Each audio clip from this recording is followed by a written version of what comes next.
Hello friends, welcome to all. आज मैं आपके लिए जो वीडियो लेके आ रहा हूँ, देखिए डी मार्ट वाले दमानी जी का स्टॉक जरा तसल्ली से देखिए, ध्यान से देखिए। पिछले 5 दिनों में ऑलरेडी 27-28% का रिटर्न ये आपको दे चुका है। लेकिन इस स्टॉक में जो मैं आपको बताने जा रहा हूँ वो बहुत ही इम्पोर्टेंट है। अगर आप लर्निंग वाले लोग हो, सीखने वाले लोग हो, तो आप इस वीडियो को बिल्कुल भी मत मिस कीजिए, क्योंकि यहाँ पे बहुत कुछ सीखने को मिलने वाला आपको है। हर वीडियो में हम कोशिश करते हैं कुछ ना कुछ आपको लर्निंग का पार्ट जरूर मिले, ताकि आप उस लर्निंग को लर्निंग कर पाए। हमेशा लर्निंग की, ये नया साल स्टार्ट हो गया, लर्निंग को प्रायोरिटी पे हमेशा ये सोच लो अभी से कि आपको लर्निंग को प्रायोरिटी में रखना है। Earning and other thing are secondary. तो सीधे इस स्टॉक की तरफ आपको लेके जा रहा हूं जिसका नाम है इंडिया सीमेंट। अब आपको क्या है, India cement, the India cement आज की डेट में भी 7% के आसपास का जंप आया, 186 के आसपास का हाई इसने बनाया। और ये आप देखिए डिलीवरी 18% के आसपास इसमें देखने को मिली, द इंडिया सीमेंट। लेकिन द इंडिया सीमेंट को अगर आप देखो तो राधा किशन, शिव किशन दमानी जी, गोपी किशन, शिव किशन दमानी, ये देख रहे हो आप पूरे के पूरे। तो दमानी जी का ये स्टॉक मैं कहता हूँ, ये मान के चलिए इनकी होल्डिंग बहुत ही ज़बरदस्त यहाँ पे है। जब जून जुलाई में न्यूज आई थी दमानी जी इसमें स्टेक बढ़ा रहे हैं, तो मैं आपको एक बात कहूंगा, जब भी ऐसी न्यूज आती है ना, स्टेक बढ़ा रहे हैं, बढ़ा दिया, कोई खरीद रहा है, तो उस न्यूज को जब आप देखते हो, सुनते हो, लेकिन आपका जो एक्शन, जब तक वो न्यूज आउट होती है तब तक मार्केट में सब कुछ हो चुका होता है। लेकिन मैं आपको ये कहूँगा, आपको अपॉर्चुनिटी उससे पहले भी मिल सकती है, न्यूज के बाद में भी मिल सकती है। आपको अपनी एनालिसिस को सामने रखना है। राधा किशन, शिव किशन दमानी जी, ये देखिए, ये डी मार्ट के मालिक हैं दमानी जी। लेकिन यहाँ पे जो सिचुएशन मैं आपको दिखाने जा रहा हूँ, जरा तसल्ली से देखिए। इस सिचुएशन को जब मैं देखूं, मैं आपको एक बात, ये मंथली चार्ट है, एक बात हमेशा बताता हूं कि जब भी आपको लॉन्ग टर्म के लिए इन्वेस्ट करना है तो मंथली को, वीकली को फॉलो किया कीजिए। तो ये देखिए जरा, ये बेस की फॉर्मेशन, चलिए यहाँ तक तो आपके पास कॉन्फिडेंस नहीं था बेस की फॉर्मेशन, लेकिन असली कॉन्फिडेंस जो आया वो पहली करेक्शन पे अगर कोई इन्वेस्ट करना चाहता था तो वो 120 130 मंथली के बेसिस पे ये आया, उसका जंपर रैली, अगली इम्पल्स, इम्पल्स करेक्शन, इम्पल्स। हमेशा एक बात ये सबसे मान के चलिए, मार्केट में टेक्निकल एनालिसिस की जो ABCD होती है ना, वो यही है, क्या, इम्पल्स करेक्शन इम्पल्स। कोई भी डाउन ट्रेंड तभी खत्म होता है जब उसका प्रीवियस हाई पार हो जाता है। अब इस सिचुएशन को देखिए, ये आपको क्या सिखा रहा है, देखिए ये प्रीवियस हाई था डाउन ट्रेंड की साइड का, इसका हाई पार हुआ, लेकिन फिर अगली करेक्शन आपके लिए अपॉर्चुनिटी जैसे ये रिजॉल्व होती है। तो रिजॉल्व होने का इंतजार हम क्यों करते हैं, क्योंकि हमें मिलता है स्टॉप लॉस। स्टॉप लॉस मिला, हमने एंट्री करी और ये धमाका हुआ। लेकिन ये तो मंथली चार्ट था। इस मंथली चार्ट को अगर मैं वीकली थीसिस पे दिखाता हूँ आपको, तो बहुत सारी अपॉर्चुनिटी मिली। और आज की डेट में ये वीडियो लाने का क्या कारण था वो भी मैं आपको यहाँ पे बताऊंगा। ये देखिए, ये बिल्कुल, ये करेक्शन बहुत इंपॉर्टेंट करेक्शन थी, और बहुत सारे हमारे से जुड़े लर्निंग मेंबर्स ने स्टॉक को 130 की रेंज में शेयर किया था, चार्ट को विद स्टॉप लॉस ऑफ 110। सोचिए जरा, इस तरीके की एनालिसिस कितनी इंपॉर्टेंट होती है, अगर आप खुद ही यहाँ पे एनालाइज कर पाए स्टॉक को। ये बुलिश क्रॉस बना था, आपको हमेशा बताया गया कि बुलिश क्रॉस बनने के बाद पहली करेक्शन, फिर उसके बाद ये देखिए सेकंड करेक्शन। लेकिन ये इंपॉर्टेंट वीडियो लाने का मकसद ये था कि बड़ी रैली के बाद आपको क्या चाहिए, कभी भी अगर आपको एंट्री करनी है स्टॉक में, हमेशा ध्यान रखें वॉल्यूम आपको बहुत कुछ बताता है। ये वीक देखिए, बड़ा वॉल्यूम, उसके बाद हल्की फुल्की छोटी बिल्कुल खत्म वॉल्यूम, फिर से बड़ा वॉल्यूम, फिर खत्म वॉल्यूम। देखिए पूरी करेक्शन में वॉल्यूम क्या हो जाता है, खत्म। फिर यहाँ पे जाके थोड़ा सा वॉल्यूम आपको बढ़ता हुआ दिखा, लेकिन उसके बाद जो करेक्शन आती है वो बिल्कुल खत्म।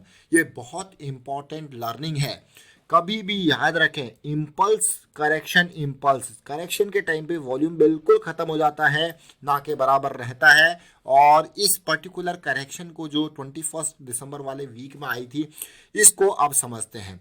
इसको समझना इतना इम्पोर्टेंट था कि हमने इस करेक्शंस को, आपको यकीन नहीं होगा, पाँच जो संडे को हमने अपने लर्निंग मेंबर्स के साथ डेटा शेयर किया था, तो संडे को ही इस करेक्शन को यहाँ पे भाप लिया था, क्योंकि वीक में बहुत बड़ा फॉल हुआ था।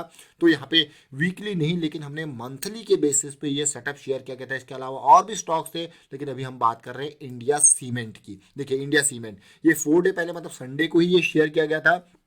लेकिन इसमें कभी भी हमारा फोकस ये होता है कि एंट्री और स्टॉप लॉसेस ये आपके अपने डिसीजन होने चाहिए, ये स्ट्रेटजी आपकी होनी चाहिए। स्टॉक तो हमने देखिए उस टाइम पे क्या क्या सिचुएशन बनी थी आप देखिए, यानी कि संडे को मैं कहूँगा 24 दिसंबर को कैसी सिचुएशन थी देखिए, संडे 28 के आसपास देखिए इसी टाइप पे ये शेयर किया गया था। तो कैसी सिचुएशन थी, ये बिल्कुल करेक्शन रिजॉल्व होने के कगार पे था।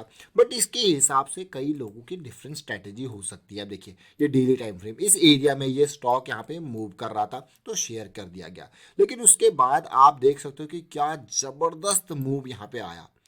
देखिए जरा ये संडे को क्या जबरदस्त मूव यहाँ पे आया, तो आप कहोगे भैया ये तो ऑलमोस्ट 145 से लेके 185-86 तक अगर आप परसेंटेज वाइज कैलकुलेट कर लो तो ये 27-28% के आसपास का जंप इसने पिछले 3-4 दिनों में हमको दिया। बट आप कहोगे यार इतनी जल्दी, मतलब ये पकड़ पाना क्या मुश्किल है आसान है, लेकिन मैं आपको यही कहूँगा जब तक आपको ये चीज़ें टफ लगे, आपको कॉन्फिडेंस ना हो टेक्निकल एनालिसिस पे, अपनी खुद की एनालिसिस पे, तब तक आप पेपर पे पेपर पे लिख के इन्वेस्ट कीजिए। समझ रहे हो आप इस बात को? जिस दिन आपकी पेपर पे लिखी हुई चीज़ों पे आपको कॉन्फिडेंस आ जाए तो उसके बाद मार्केट में आके 1 शेयर 2 शेयर 5 शेयर 10 शेयर ऐसे धीरे धीरे करके अपने शेयर्स की क्वांटिटी को बढ़ाइए। मार्केट यहीं रहने वाली है, अपॉर्चुनिटी बहुत सारी आपको मिलने वाली है, बस आपको अपने ऊपर कॉन्फिडेंस बिल्टअप करने की ज़रूरत है। इस बात को समझे, कॉन्फिडेंस बिल्टअप करने की जरूरत है। इसीलिए कभी भी मार्केट में कोई भी चीज़ आप यूज़ करते हो, ये तो पूरी की पूरी एंड टू एंड एनालिसिस मैं आपको बताता हूँ कि एंड टू एंड एनालिसिस करके अब आप सोचोगे यार किस तरीके से आपने इसको एनालाइज किया। अगर आप पूरी करेक्शन को देखोगे डेली पे, हमेशा देखिए लोअर लो की सीरीज चली रही थी, यहाँ पे आके चीजें बदली, यहाँ पे आके चीजें बदली, ये देखिए उसके बाद क्या जबरदस्त तरीके से जंप, और ये बेस की फॉर्मेशन हुई थी, गिरने फाइनली 40 के आरएसआई तक ये गया था, वहां से मूवमेंट का जंप हुआ था। टी सार बॉम्बा की फॉर्मेशन है देखिए, बहुत ही इंपॉर्टेंट। और वीकली पे करेक्शन, क्या करेक्शन था देखिए, क्या करेक्शन था, अमेजिंग। इसीलिए ये स्टॉक अब इंपॉर्टेंट पार्ट, एक बात मैं हमेशा आपको कहता हूँ ना, अपने गोल को पहचानिए।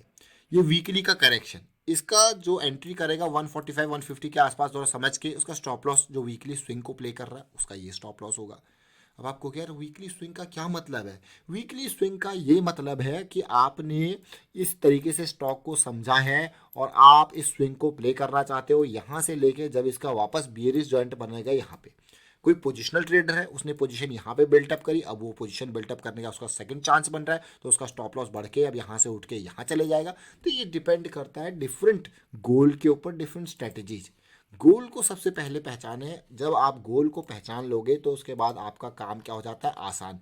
लेकिन ये स्टॉक हमारी रडार में कैसे आया, देखिए जब ये लास्ट टाइम पे आपके साथ स्टॉक शेयर किया गया था तो उस टाइम पे ये जो फॉर्मेशन हमको दिखा रहा था वो लायंस अटैक की फॉर्मेशन दिखा, मतलब उस टाइम पे जो सीरीज थी वो बड़ी कैंडल के बाद छोटी कैंडल, क्योंकि तब दिसंबर का एंड चल रहा था, मंथ स्टार्ट नहीं हुआ है, इसीलिए ये आपके लिए। उसके बाद तो ये बिल्कुल जबरदस्त तरीके से इसने जंप भी दे जाता है विद इन फ्यू डेज। तो आप कहोगे यार इससे लर्निंग क्या है, तो देखिए पॉइंट को नोट कर लीजिए, पॉइंट को नोट कर लीजिए, पॉइंट बहुत इंपॉर्टेंट है। हर वीडियो में जो भी पॉइंट्स आपको बताए जाते हैं, जैसे हम ब्रेकआउट की बात करते हैं, जैसे हम पुल बैक की बात करते हैं, जस्ट ब्रेकआउट के बाद के पुल बैक की बात करते हैं, correction consolidation near to the breakout की बात करते हैं, और बुलिश क्रॉस या बियरिश क्रॉस के बाद के करेक्शन की बात करते हैं, और ये देखिए ये जो हम बात करते हैं कि हायर लो की सीरीज की बात करते हैं, और उसके बाद ये बाद में लायंस अटैक की फॉर्मेशन कितनी इंपॉर्टेंट है। ये लायंस अटैक को जब आपको ट्रेड करना है, जब आपको इन्वेस्ट करना है लायंस अटैक के बेसिस पे, तो समझ लीजिए कि क्या आपके छोटे टाइम फ्रेम आपकी मदद कर रहे हैं।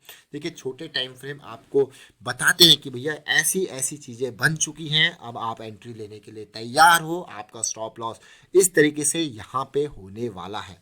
तो जब ये चीज़ें आपको देखते हो, सोचते हो, समझते हो, और आंखें बंद करके इन्वेस्ट नहीं करना है, आंखें बंद करके ट्रेडिंग नहीं करनी है, आंखें खोल के होशो हवास में समझ के चीज़ें, अपने रिस्क मैनेजमेंट के टेक्निक्स को टॉप प्रायोरिटी देके आपको काम करना है। देखिए मार्केट 1 या 2 दिन के लिए नहीं है, याद रखें इस चीज़ को, मार्केट यहीं पे रहेंगी, बहुत सारे लोग आए बहुत सारे लोग गए, इसीलिए मैं आपको कहता हूँ कि रिस्क मैनेजमेंट को प्रायोरिटी पे रखें।